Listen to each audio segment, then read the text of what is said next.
जब आप atom bomb बना करके दुनिया को डराने के बजाय खुद डरे सहमे बैठे हैं कि ये किस तरह का गंद हम घोलते हैं। हम गंद घोलते हैं और फिर वो गंद पीते हैं और वो गंद हम फैलाते हैं और खाते हैं और पता नहीं क्या क्या करते हैं। This is a very sad state of affairs in our country. Unfortunately I wish कि पाकिस्तान के अंदर अमन हो, तरक्की हो। दुनिया में मैं मिसाल दे रहा हूँ कि देखिए इंडिया की आप सिर्फ जाके देखें कि फॉरेन ऑफिस की वेबसाइट कि उधर कौन कौन विजिट कर रहा है। ऐसा लग रहा है कि दुनिया की छठी नहीं पहली और आखिरी एटमी रियासत आप हैं। ऐसा लगता है कि दुनिया की एटमी वाहिद रियासत आप हैं और अमेरिका सुपर पावर नहीं, आप सुपर पावर हैं। भाई आपके मुल्क के हुक्मरान कौन होते हैं, ये फैसला वहां होता है। ये आज से नहीं हो रहा है। जनरल हमीद गुल को DGI से आर्मी चीफ ना बनने देने का फैसला भी वहीं हुआ था। ऐसे ही चलता रहेगा। जब इस तरह के फैसले वहां हो रहे हैं, जब आप एटम बम बना करके दुनिया को डराने के बजाय खुद डरे सहमे बैठे हैं, वहां से आपके हुक्मरान यहां से निकलते हैं गद्दारी का सर्टिफिकेट लेकर के लंदन में और अमेरिका में जाकर के बैठते हैं, दुबई में जाकर के बैठते हैं। आपने किसी का कुछ कर लिया? अभी इनकी नवाज शरीफ की इद्दत खत्म हो रही है।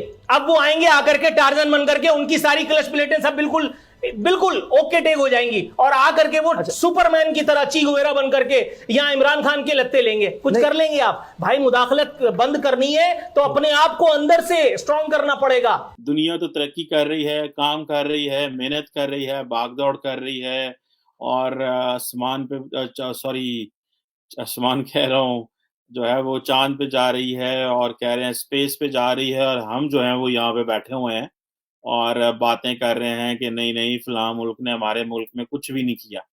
और जो नेशनल सिक्योरिटी कमेटी है पाकिस्तान की, जिसमें पाकिस्तान की सिविल क़यादत होती है और मिलिट्री क़यादत होती है, जिसमें पाकिस्तान के army chief, air chief, naval chief, chairman joint chief of staff, defence minister, interior minister, planning commission, foreign information ministry, foreign minister, वज़ीर आज़म साहब जो हैं वो बैठे होते हैं और उन्होंने कहा जनाब कि ये जो इमरान खान साहब ने ड्रामा किया है ये बेसिकली ये झूठ है, ऐसी कोई बात नहीं है। और मजे की बात यह है कि इस तरह की कुछ भी जो है वो हमारे खिलाफ साजिश नहीं है। अब आप इमेजिन करें कि पाकिस्तान एक न्यूक्लियर पावर्ड कंट्री हो, न्यूक्लियर आर्म्ड कंट्री हो, ठीक है, और इस तरह की बातें की जाएं कि जी फलां मुल्क हमारे मुल्क में तब्दीलियां करा रहा है। मतलब कोई हमें कोई इज्जत नहीं है हमारी कि इतनी भी हम जो है वो बात नहीं करें। और आप इमरान खान साहब की स्मार्टनेस चेक करें कि वो 9 साल की जो खैबर पख्तूनख्वा में पावर है उसका कोई जवाब नहीं दे रहे। 3.5 साल में उन्होंने क्या किया, कोई जवाब नहीं दे रहे। वो 3.5 साल कह रहे हैं देखो मुझे इसलिए निकाल दिया, मुझे अमेरिका ने निकाल दिया। वो अपनी परफॉर्मेंस का जवाब ही नहीं देना चाहते और वो पाकिस्तान की अवाम के जज्बाती होने का फायदा उठा रहे हैं। और वो मैं देख रहा था, मेजर गौरव आर्या हमारे बड़े अच्छे दोस्त हैं, वो कल मैं उनकी एक बड़ी वीडियो वायरल देख रहा था कि जनाब देखें वो इमरान खान ने वो काम कर दिया जो हम नहीं कर सके। हमने तो पाकिस्तान में कोई बंदूक नहीं चलाई, कोई गोली नहीं चलाई, कोई कुछ नहीं किया। और जनाब इमरान खान जो है वो इंडिया का काम कर रहे हैं कि उन्होंने अपनी फौज को गालियां डलवा रहे हैं अवाम से।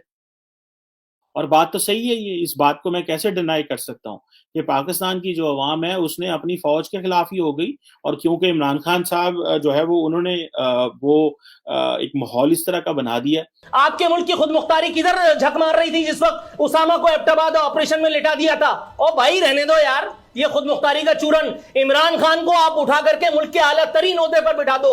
इमरान खान की जगह इमरान खान की 10 इमरान खान की हुकूमत तो नहीं की, जिसने आवाज उठाई उसको आपने निकाल दिया। बिठा दो, कोई कुछ नहीं कर सकता। इसका मतलब तो यही है कि जब आवाज उठाता है उसको निकाल दिया जाता है, आप फिर खड़े नहीं होते, फिर आपके इदारे खड़े नहीं होते। 55 वजीर रख करके हेलीकॉप्टर लोगों का कसूर नहीं है। मुख्तारी नहीं आती। घोड़े का सफर करो, घोड़े का सफर करो, 80 गज के घर में रह के दिखाओ अपने हुक्मरानों से। रह सकते हो? पार्लियामेंट हाउस थी मक्का मदीना में, मदीना में पार्लियामेंट हाउस थी।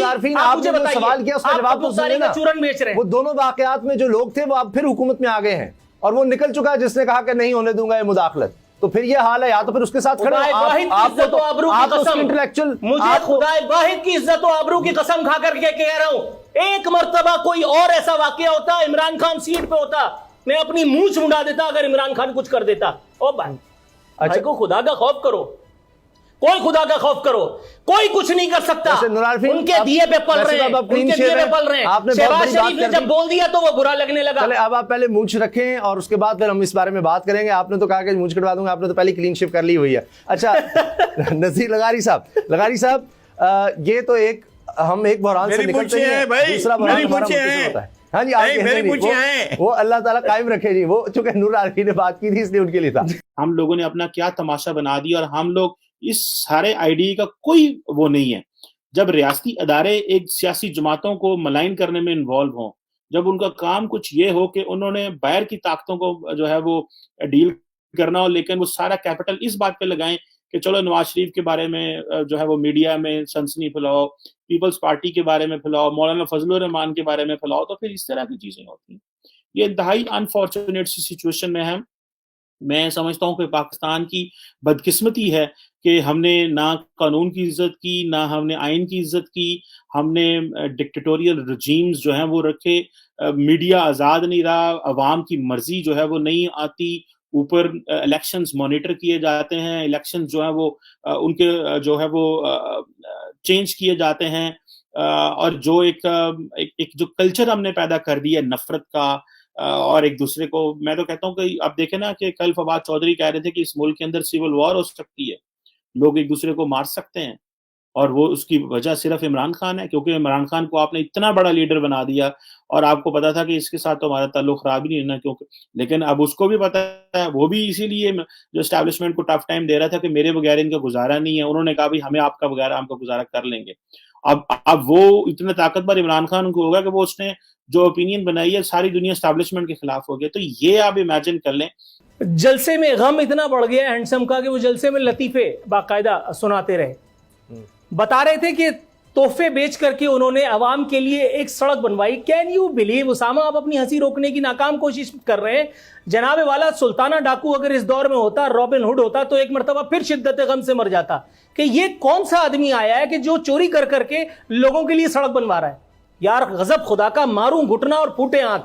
इतना साफ झूठ इमरान खान के अलावा सफेद कौवा इस दौर में अगर किसी ने बेचा है तो वो सिर्फ इमरान खान है। 2-3 नुकात है, फरमा रहे थे आईएमएफ से हम छुटकारा पाने ही वाले थे कि साजिश हो गई। कैन यू बिलीव, आईएमएफ और वर्ल्ड बैंक का गवर्नर और डिप्टी गवर्नर स्टेट बैंक मांग करके आईएमएफ के कहने पर, वर्ल्ड बैंक के कहने पर, आलमी मालियाती इदारों के कहने पर स्टेट बैंक को खुद मुख्तार कर देने वाला वजीर आजम हमसे कह रहा है कि हम आईएमएफ से छुटकारा पाने वाले थे। आईएमएफ की आखिरी शर्त तक पूरा करने जा रहा था ये आदमी, आईएमएफ की आखिरी शर्त तक, जो खुद मुख्तारी का चूरन बेच रहा है। कह रहे थे तसादुम नहीं चाहता। इनसे ये पूछो कि जब वजीर आजम थे, टेलीविजन पे बैठ के रोज सिविल नाफरमानी की कॉलें दे रहे थे, वो तो मैं सामने वालों की बर्दाश्त की दाद देता हूं, या शायद नजरिया जरूरत इतना तगड़ा इस वक्त फिर होकर के आ गया कि इमरान खान के खिलाफ कुछ हो नहीं रहा। वो एक वजीर आजम जिसने आइन तोड़वाया, वो एक वजीर आजम के जिसने सिविल नाफरमानी की तकरीबन कॉल दी, वो एक आदमी के जिसने बाकायदा लोगों को बगावत पर इंस्टिगेट किया, वो ये कह रहा है कि मैं तसादुम नहीं चाहता। इस दौर में इससे बड़ा झूठ कोई बोल सकता है। कहते हैं जल्द इस्लामाबाद की कॉल दूंगा। इनसे ये पूछो कि इस वक्त जो आप पूरे मुल्क में ताता थैया करते फिर रहे हैं, इससे आपको क्या हासिल होगा। इस वक्त बाकायदा कुछ मीडिया ग्रुप्स की मैं बात करता हूं, कुछ एंकर्स की मैं बात करता हूं, कुछ रिपोर्टर्स की मैं बात करता हूं, वो बाकायदा पार्टी बन करके वो जी आप, अच्छा मेरी छुट्टी हो गई? नहीं, मेरे पास 1 मिनट है, लेकिन मैं चाह रहा था कि इसमें छोटा सा मैं अर्ज कर दूं कि देखिए, मैं भी बिल्कुल आप सही फरमा रहे हैं, लेकिन इसमें कोई केस तो बनाए ना ये हुकूमत, कोई यानी हेलीकॉप्टर का भी कह दिया, कोई केस नहीं बना रहे, ये चोरी का आप भी फरमा रहे हैं, कोई केस तो बनाए इस पर, अगर केस बनता है तो। यानी खुद रूल्स बनाए हुए हैं, नहीं होने चाहिए, इतना बड़ा प्राइम मिनिस्टर ये केस बनाना नूरुल आरफीन सिद्दीकी के हाथ में नहीं है ना।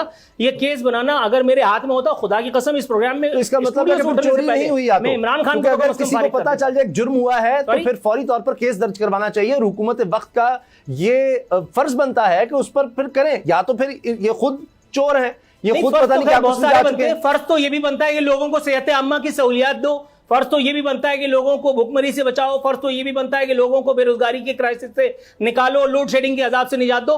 फर्ज की भी तो नंबर प्रायोरिटी होती है ना। अब अगर इमरान खान है तो वो सबसे पहले ये काम करेगा कि यार मुल्क तो रखो साइड पे, पहले अपना जाती बदला लो। इमरान खान की हद तक तो मैं ये मान सकता हूं, उसका वो एक आदमी जो सियासी इंतकाम में अंधा होकर के 3 साल तक, अभी जो आपने एक टोटा चलाया था इमरान खान का, उसमें क्या था? सिर्फ गाली नहीं बकी थी शहबाज शरीफ को, हजियान बकना, लोगों की बेइज्जती करना, लोगों के बारे में किसी को डीजल हार तो वो भी नहीं पहनाते नूरुल आफीन, हार तो वो भी इमरान खान को नहीं पहनाते। यार इतना नहीं करते यार, कोई खुदा का खौफ करो यार, इतना नहीं करते, इतना नहीं करते। मैं किसी सियासी जमात का, मतलब ईमानदारी की बात है, मैं किसी को पसंद भी नहीं करता, क्योंकि मैं सियासी सोच रखने वाला आदमी नहीं हूं, लेकिन इतना वो भी नहीं करते।